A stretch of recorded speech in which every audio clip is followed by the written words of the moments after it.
going to have everybody in shambles, grading Mr. Billy Napier's offseason. Now, we technically have another cycle, that second portal, which we'll just do another grade if anything were to change at that point.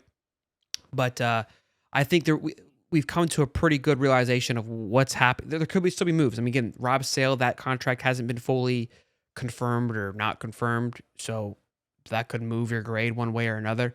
I think the details of Callaway hasn't fully been released, and I was reading, I think on Alpha from On 3 that they're looking to extend Will Harris and give him a little extra moolah, baby, which I love. And so this is where I think a lot of these moves that people are sleeping on because they weren't flashy or sexy is where their grade may come from. I'm sure the chat's going to have their opinion. You're going to have yours. I'm going to have mine. I'm going to let you go first so you can get in trouble, and then I'll go after. I'll follow shortly after. If it was a letter that came before A, I would have gave them that. So, I'm giving them an A. So when you were saying like higher than an A. Higher than an A. Okay. I'm giving them I was thinking the other way around. Yeah. No, I'm giving them higher than an A. I like everything we did. You got to look at where we were with the class, where we finished. Man, it's just been an amazing run. So I give those guys an A. So you're saying A plus because you got A minus A then A plus. You're at A plus. When we was kids, we said A plus plus. I gotta give them an A plus plus, man. Yeah. I just like it. I like the energy that's around the program right now. Of course, coaches have been interviewed. You got guys that been interviewed by the NFL, guys leaving to the NFL. That's a good sign for a program and the guys that we brought in, the evaluation, and then the talent that we got, the caliber of recruits that we brought in. I believe this all season was great. We was able to keep the guys that we needed to keep. We got Sapp, we got Banks, we got the old offensive line coming back. We got a brick layer, new brick guy out there that's coming back that could have went top. We had a lot of guys that could have left and went early in this draft, first day guys that came back. Pair that with Lagway, keeping the guys happy that we had. People were trying to poach Eugene, all kind of stuff. We listen. People threw the brick at us, man. They threw everything at us this offseason, trying to tear apart what we have. But they just wanted to have a little bit of the sauce. Everybody kind of knows what we got going on. So for us to keep it together, Billy's in there cooking, man. I like what's happening. So I'll give them an A plus, man, because we could have, if we had lost big names and stuff like that, it would have been different. And then we stole big name guys from people that recruiting they wise. And then even the latest one, I got from the UK, with Tennessee. Yeah, so that just put the nail in the coffin for me as far as this offseason, and I believe everybody's ready to build on that energy, getting Chapman to an extension. I know he's happy about that. He's excited. He's ready for the barbecue, baby. We ready to barbecue.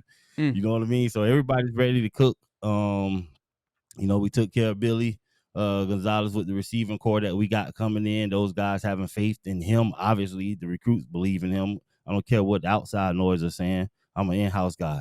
You know what I mean? Everybody got everything to say, but they don't really know what's going on. So we have everybody in position ready to take this thing to the next level. The guys are putting in work. I love it. I'll give them an A++, kid. I knew you were gonna go swinging for the fences, so I love it. I'll come in and tone it down just a little bit, so we're not full blown Disney. But for me, and I'm gonna explain my reason for this. We got a C- in here from Big Gator fan. We've got a B from Levi. I'm giving it a B+. Offense. Our offense is gonna give us a grade because no coordinator. We probably had a B for some people already. Well, so look, and I'm going to explain my thoughts on this. I think what gets overlooked, and you went over this already, but the retaining of players was massive. Keeping the entire offensive line, 90% of that was absolutely huge. It's bigger than people realize. Being able to bring back guys like Sapp and Banks was absolutely massive. And on top of that, the recruiting class finished 8th or 7th overall, depending on where you look. overall, including the transfer portal, because some people want to complain, oh, we didn't go aggressively enough at the transfer portal. But overall, with recruiting class and portal, class finishes 10th, right? So that lets you know that that's how strong the portal was. 6 out of those guys were top 100 players. I'm bumping Jaden Woods up a little bit. He was like top 117, but we'll round up. So 6 players from this class from the top 100. Those are guys that could, again, you never know, but ideally they can be day one impact guys. All in the secondary with the addition, of course, of Dallas Wilson and Vernell Brown, 2 big-time studs. Hopefully they make an impact on that side of the ball. Retaining DJ Lagway.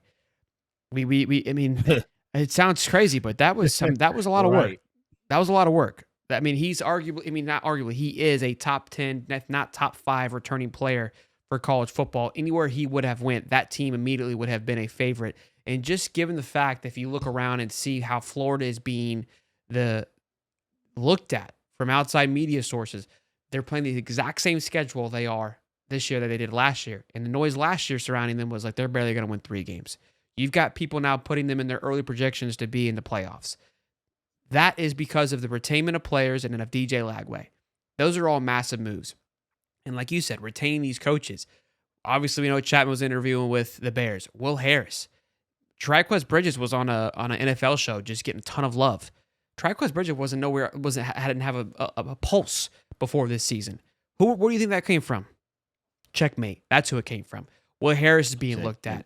That extension doesn't just come from goodwill. It's becoming because this is his front door right now, and people are trying to knock the thing down. So that was massive. The addition of the 2 defensive coordinators. I know everyone's kind of laughing and joking. Those are two big additions that were needed.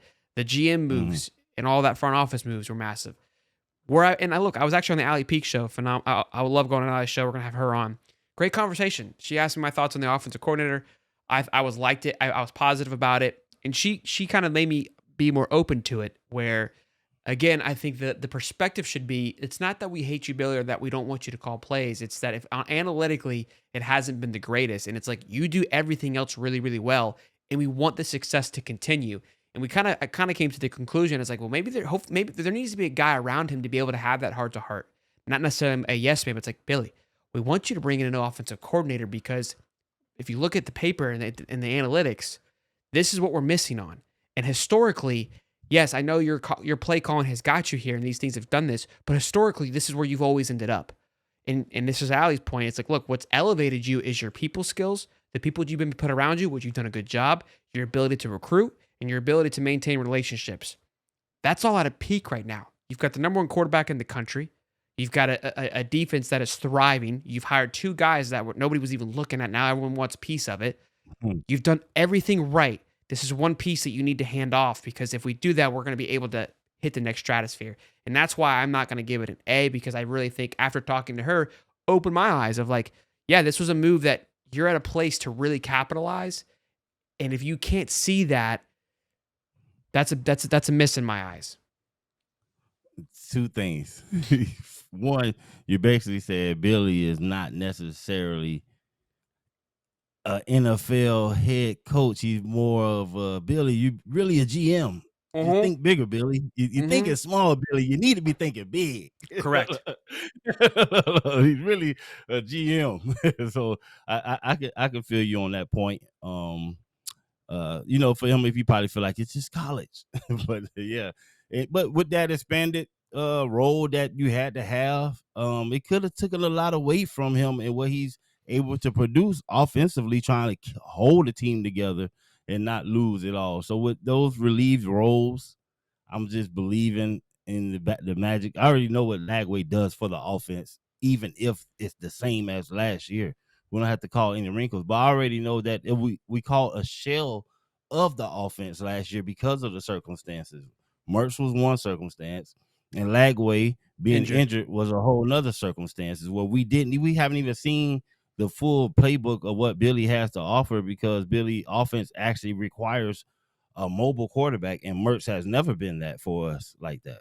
And when he tried, he ended up getting hurt. But when I saw the flashes of doing, I was like, the offense opens up a little bit differently when Mertz takes off and run. And we saw a little bit, he got hurt. And and that was even going into the season before he ended up getting injured or whatever, trying to run the ball and stuff. So Look, I don't think it's the Um, playbook. I don't really think, and I agree with what you're saying. And this is kind of yeah, again what, yeah, and I've said this before, and we kind of recircled it back on Ali's show. But it's not the play calling. It's not what how the system opens up or anything like that. It's honestly it's just the feel of the game. It's his yeah. No, ability yeah, to. yeah.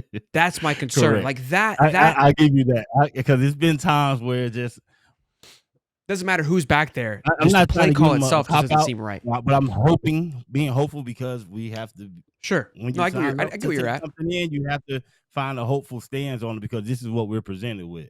So I'm hopeful that these added things that he had to deal with, him not having to deal with that anymore, will have him more in tune to those game time situations. I don't. It's like a computer.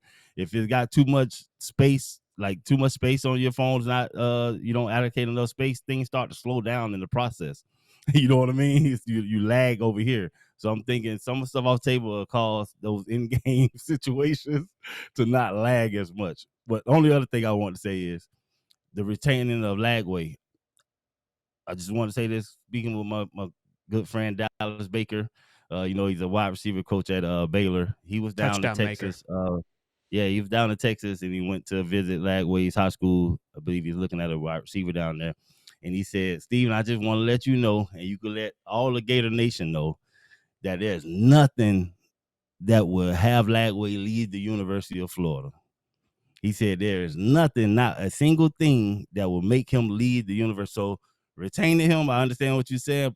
I would say more so making sure he's well compensated, like the rest of everyone else. But as far as him possibly leaving, according to Dallas and his coaching and the people close to Lagway, Florida, is where God gave him the vision to do his thing at.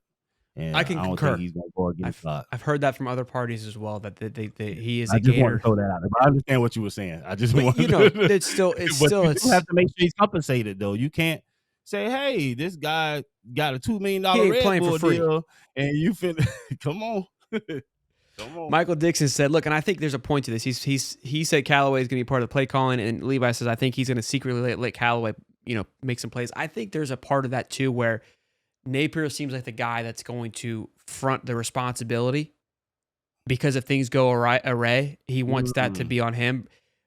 This isn't like a conspiracy theory, and if things go well, he'll say, look, it was a group effort. But if things go poorly, I think he'll take it on the chin." And I think that's where part of this is coming from is just like he doesn't want Callaway to be dragged. We could be wrong. I don't think you give him and promote him to that OC title if you're not going to trust him to call certain plays and do things. Look, I think Billy still wants to maintain the control, but I wouldn't be surprised if he did that as well too.